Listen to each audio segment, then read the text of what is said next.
everyone, and welcome back. This is Ginny from Polly's Paper Studio, and you're watching day 9 of our 13 days of Halloween series. How can it be day 9 already? It's going so fast. I'm just amazed. If you're just joining us, I will leave links in the description for the first 8 days so you can catch up.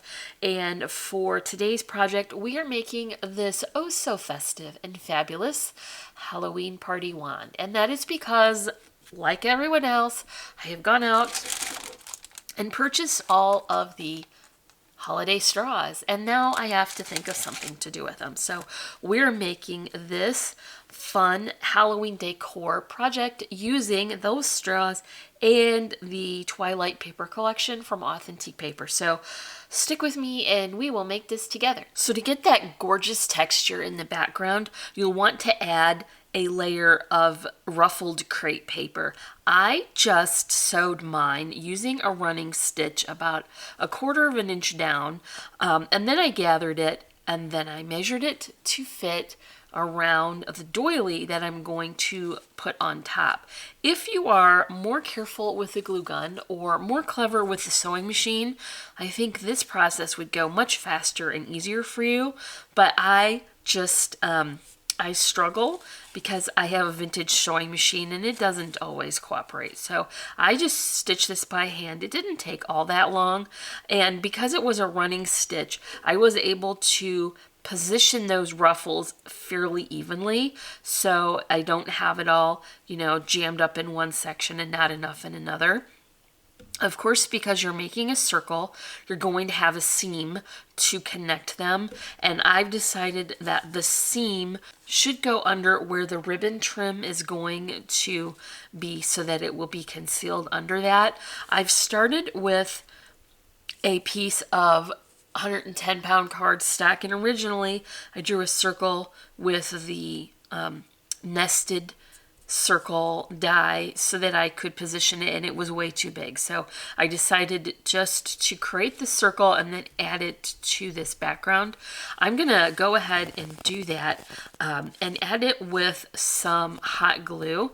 The nice thing about this is you're going to have a finished back on that, so it's not going to have any kind of seam showing. I think it will be best to tack that as I go along so that I don't oval instead of a circle, because that wouldn't look as nice with the circular doily over top.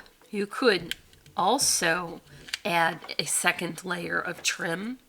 That would make it extra fancy. I think that would be really beautiful. All right, let me find that seam. Okay, I want that at the bottom, remember, because that is where my ribbon trim is going to be.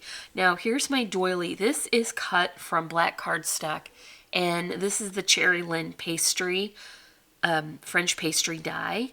So I cut that in black because I know that's going to really pop off of the color of that crepe paper. And I'm going to go with that hot glue again because there's so much surface showing on that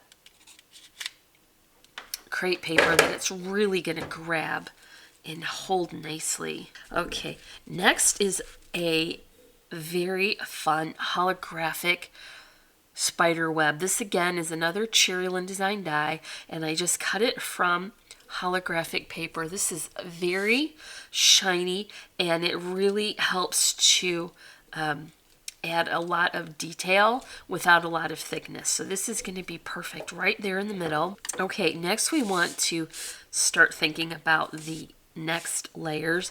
I've put my foam spacer on the back and I've left room for that straw to go in. This is going to be the handle to our party wand. So I'm going to make sure and keep that straight up and down so that the handle will go in.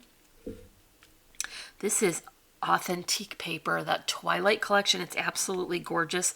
I've got a scalloped edge die here with a little stitching detail. You do not need a fancy edge die. You could use your Cricut if you have that, or just a nested circle die.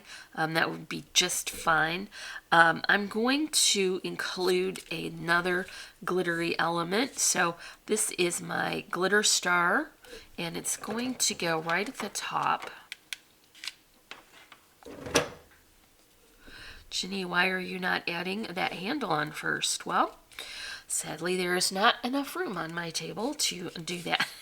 So we're just going to add it as a layer when we get done. Here is another smaller circle, speaking of layer, and that's just going to go right in there. I'm still working with the Authentique Twilight Collection. And all of these layers are going to have foam spacers, so that is going to create so much nice dimension.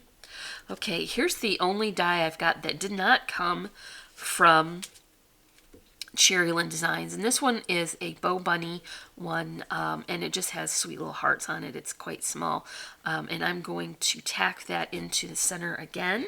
And here's our focal image. So this sweet little thing has that small vintage image. It came from the 8x8 paper pad, and I just used a circular die to cut that out so that it would fit into the shape of that doily. I think what fun it would be to create all these different elements and then stack them up and have yourself an assembly line and just coordinate all of your paper patterns and fun embellishments.